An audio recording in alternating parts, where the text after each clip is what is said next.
샬롬 유선생의 구속사 천국열차 유도순 목사님의 신구약 성경 파노라마를 낭독하는 시간입니다. 지금은 갈라디아서 파노라마 6장의 두 번째 시간, 둘째 단원 6절에서 10절 선을 행하다 낙심하지 말라. 요절은 6절 가르침을 받는 자는 말씀을 가르치는 자와 모든 좋은 것을 함께 하라. 첫째 단원의 중심점이 너희가 짐을 서로 지라 하신 성도 상호 간의 관계에 있다고 하면, 둘째 단원의 중심점은 목회자와 성도 간의 관계를 말씀하는 데 있습니다. 기억, 가르침을 받는 자, 즉 성도들은 말씀을 가르치는 자를 잘 만난다는 것은 무엇하고도 바꿀 수 없는 귀중한 은사입니다.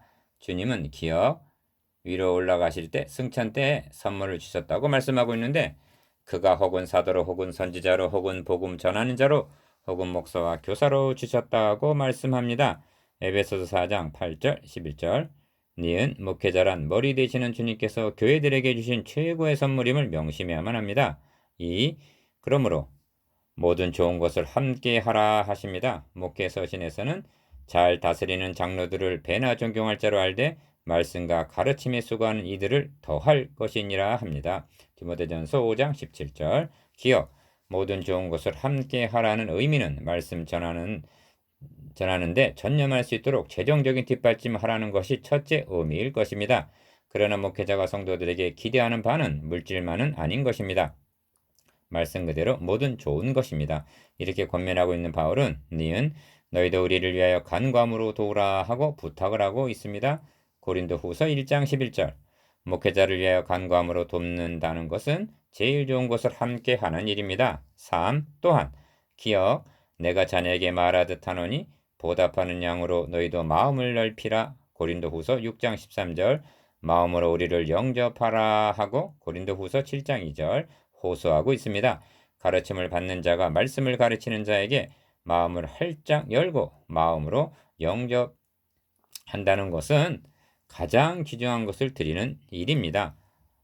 잠언서에는 이에 대한 빛을 비춰주는 말씀이 있는데 너의 부모를 즐겁게 하라, 너 낳은 어미를 기쁘게 하라 하십니다.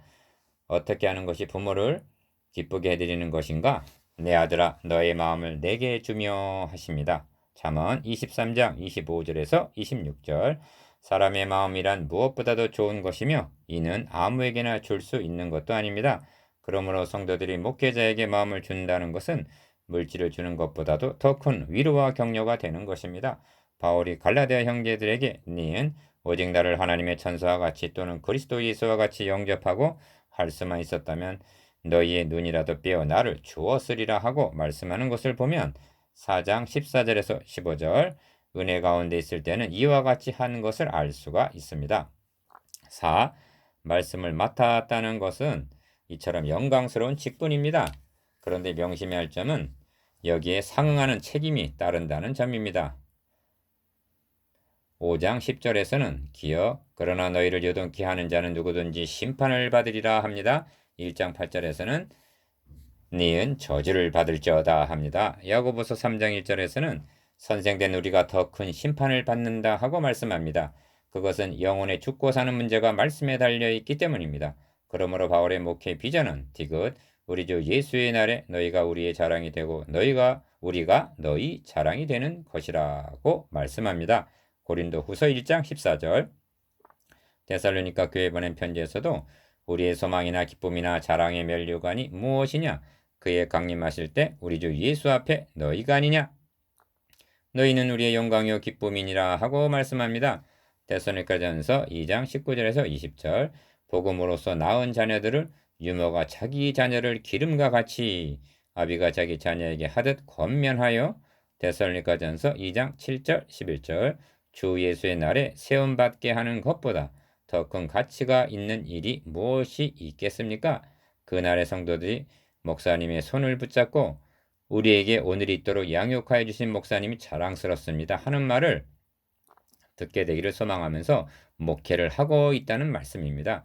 그렇다면 가르침을 받는 자는 말씀을 가르치는 자와 모든 좋은 것을 함께 해야 마땅할 것입니다. 목회자와 모든 좋은 것을 함께 하라. 1.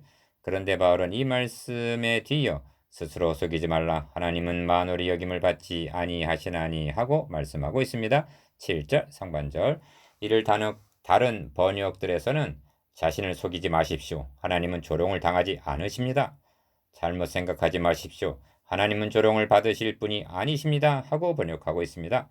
그렇다면 누구를 향해 기어 스스로 속이지 말라 하고 말씀하는 것일까?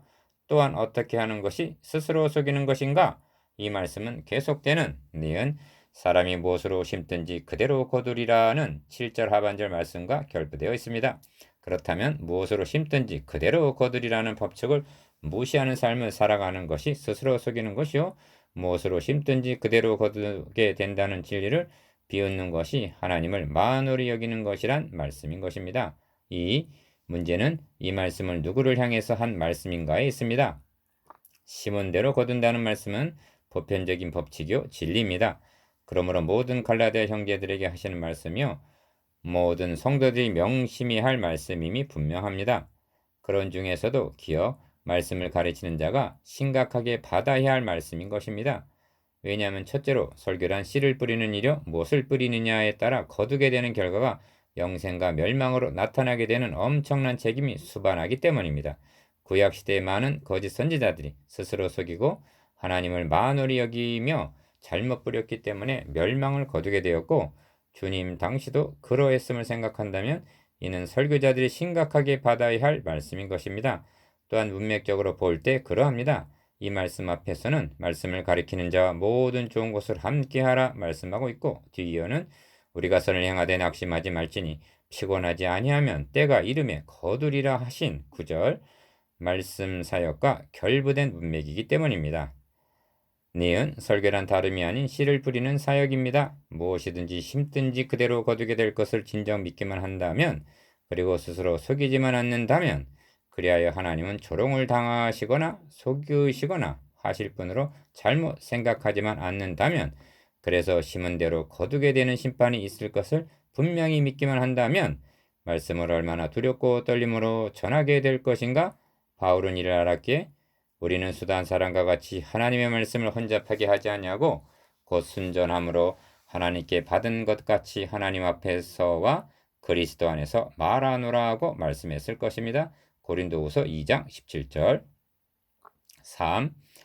자기의 육체를 위하여 심는 자는 육체로부터 썩어질 것을 거두고 성령을 위하여 심는 자는 성령으로부터 영생을 거두리라 하십니다. 8절. 여기에는 대조가 나타납니다. 육체와 성령, 썩어질 것과 영생이 그것입니다. 여기 두 가지 질문이 제기됩니다. 첫째는 자기의 육체를 위하여 심는 자는 누구이고 성령을 위하여 심는 자란 누구를 가리키는가?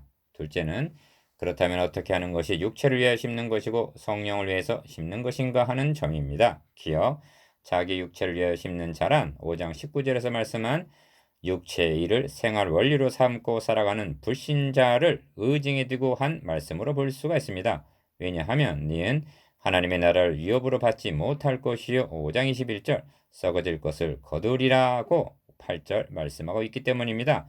그러나 그리스도인들이란 비록 온전히 성령의 소욕대로 살아가지 못하고 전적으로 성령을 위하여 심지 못한다고 하여도 위협을 받지 못하거나 썩어질 것을 거두게 되는 자들은 아닌 것입니다. 4. 그러므로 자기 육체를 위하여 심는다는 것이 반드시 기어 음행과 더러운 것과 호색과 우상 숭배와 술수와 같은 5장 19절에서 20절 악한 덕목들만을 가리키는 것은 아니라는 점입니다. 이는 우리 중에 누구든지 자기를 위하여 사는 자가 없고 자기를 위하여 죽는 자도 없도다. 우리가 살아도 주를 위하여 살고 죽어도 주를 위하여 죽나니 그러므로 사나 죽으나 우리가 주의 것이로라고 로마서 14장 7절에서 8절 이렇게 선언하는 이 원리와 반대되는 삶이라면 그것이 비록 도덕적으로 선한 것이라 하여도 그것은 분명 니은 자기 육체를 위하여 심는 자라는 말씀입니다. 그렇다면 디귿 썩어질 것을 거두게 될 수밖에 없는 것입니다. 왜냐하면 자기 육체 8절 상반절 즉 자신의 영광을 위해서 한 일이기 때문입니다. 그의 육체 썩어짐과 함께 썩어지고 이 세상의 종말과 함께 불타버리고 말 것들이기 때문입니다. 5. 그렇다면 성령을 위하여 심는다는 것은 자명해지는 것입니다. 성도들 중에는 의외로 많은 사람들이 기어 교회 일은 성령을 위하여 심는 것이고 세상 일은 육체를 위하여 심는 것이라는 이분법적인 생각을 하고 있습니다. 이는 맞는 말 같지만 여기에는 분별력이 있어야만 합니다. 바울은 당시 노예들에게 종들아 두려워하고 떨며 성실한 마음으로 육체의 상전에게 순종하기를 그리스도에게 하듯하여 눈가림만하여 사람을 기쁘게 하는 자처럼 하지 말고 그리스도의 종들처럼 마음으로 하나님의 뜻을 행하여라고 권면하고 있습니다. 에베소서 6장 5절에서 6절 자신이 잘못해서 주님께 욕을 돌릴까 보아 니은 두렵고 떨리는 마음으로 하라는 것입니다. 이처럼 그 나라와 그의 이름을 위하여 하는 것이라면 그리스도인들이 하는 모든 것이 하나님의 뜻을 행하는 주의 일이 되는 것입니다. 그렇다면 그는 성령을 위하여 심는 자인 것입니다. 이후 한 가지 부언을 해야 할 말씀이 있습니다.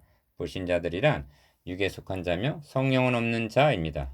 유다서 1장 19절 그런데 신자들 속에도 5장 17절에서 말씀한 육체의 소욕과 성령의 소욕이 공존하고 있다는 갈등 때문입니다.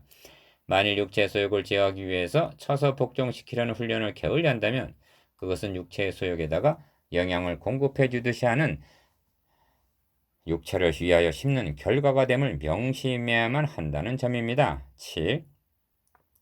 심는다는 말씀과 결과에 다시 한번 강조해 주고자 하는 바는 자신의 말대로 복음에 미친 바울이 고린도후서 5장 13절 기어 심고 거둔다는 말씀을 하면서 일반적인 의미로만 사용했다고 보기가 어렵기 때문입니다. 바울은 고린도 교회 보낸 서신에서 니은 나는 심었고 아볼로는 물을 주었으되 하고 고린도전서 3장 6절 자신의 사역을 심는 사역에 비유하고 있습니다. 그렇습니다. 사역에는 심는 자, 물을 주는 자, 아비와 스승 고린도전서 4장 15절 털을 닦는 자와 세우는 자가 있기 마련입니다. 고린도전서 3장 10절 그런데 심는 것, 낳는 것, 털을 닦는 것이 먼저입니다. 심음, 거듭남, 터는 하나님이 해주신 것을 전하는 복음입니다. 양육과 교훈은 그 후에 뒤따라야만 하는 것입니다. 이 시대는 심지 않고 거두려 하고 태어나지도 않았는데 양육하려 하고 털을 닦지도 않은 채 세우려는 성급함이 있습니다. 때가 이름에 거두리라. 1. 9절은 우리가 이렇게 시작이 됩니다. 바울은 너희가 하지 않고 자신까지를 포함해서 우리가 라고 말씀합니다. 기억, 선을 행하되 합니다. 성경이 말씀하고 있는 궁극적인 선이란 도덕적인 선을 의미하는 것이 아닙니다. 악령의 사역에 대항하는 성령의 사역을 의미합니다. 바울은 지금 사회 개량 사업이나 빈민 구제 사업 같은 선을 행하고 있는 것이 아닙니다. 바울은 자신의 선교 사역을 니은 선한 싸움을 싸웠다고 말씀하는 것입니다. 요셉이 자기를 죽이려던 형들에게 한 말이 도움이 될 것입니다.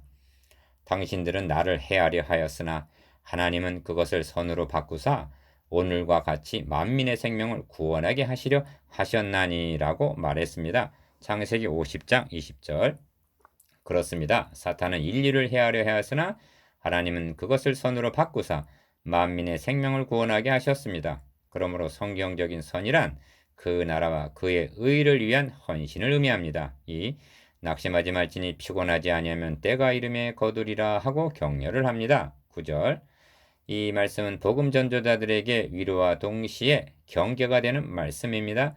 많은 주의 종들이 선을 행하다가 낙심했으며 모세나 엘리야에서 보듯이 지금도 낙심하고 있고 참고 디모데후서 4장 10절 앞으로도 낙심하게 될 것을 아셨기에 낙심하지 말지니 하시는 것입니다. 기억 선을 행하는 자, 즉 복음을 심는 자들이 피곤함을 느끼게 되는 것은 어느 때인가?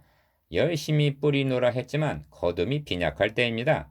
그리하여 종래는 낙심하게 되고 좌절하게 되는 것입니다. 그들을 향해 니은 피곤하지 아니하면 때가 이름에 거두리라 말씀하십니다.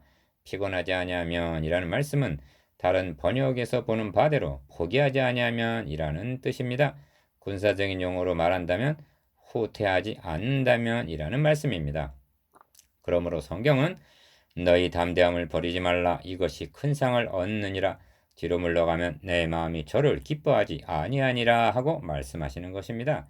히브리서 10장 35절 38절 주 성령께서는 군사들이 낭망하게 될 것을 아셨기에 선을 행하다가 낙심하지 말라 하고 격려를 하고 있는 것입니다.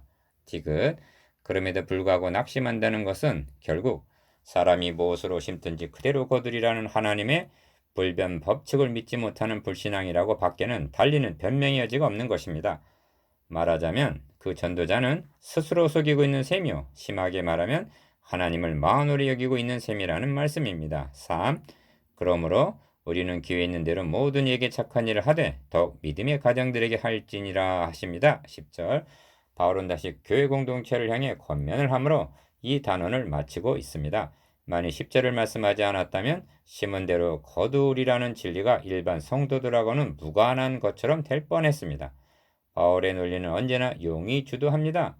그러니까 10절 말씀은 1절에서 5절까지의 내용과 연결이 되고 있는 것입니다. 이런 뜻입니다. 기억, 너희가 서로 짐을 지라. 2절, 그러나 니은 자기가 져야 할 짐은 각자가 지도록 하라. 4절, 이처럼 디귿, 우리는 기회 있는 대로 모든 이에게 착한 일을 하도록 합시다. 10절.